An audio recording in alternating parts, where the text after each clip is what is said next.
Every cell in your body is separated from those around it by its outermost layer, its membrane.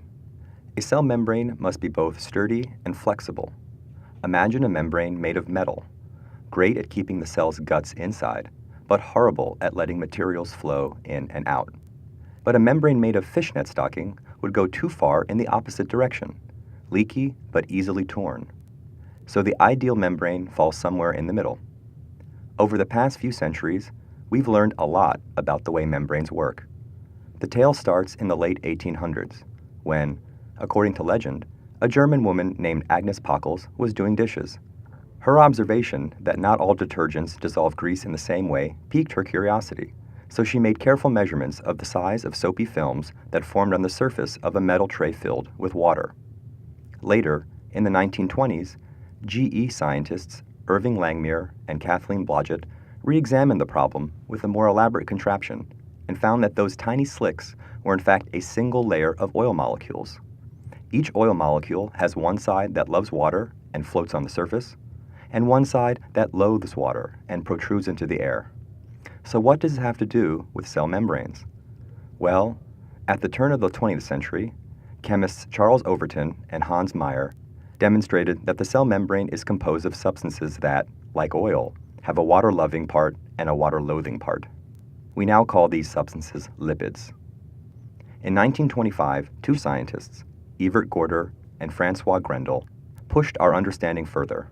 They designed an experiment meant to test whether cell membranes are made of only one layer of lipids, a monolayer, or two layers stacked on top of one another, called a bilayer. Gorder and Grendel drew blood from a dog, a sheep, a rabbit, a goat, a guinea pig, and human volunteers. From each of these samples, they extracted all the lipids from all the red blood cells and placed a few drops of this extract on a tray of water.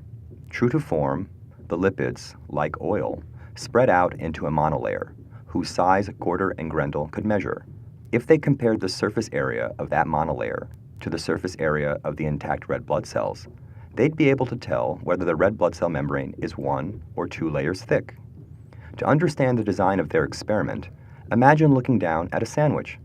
If you measure the surface area of what you see, you'll get the dimensions of a single slice of bread, even though there are two slices, one stacked perfectly atop the other.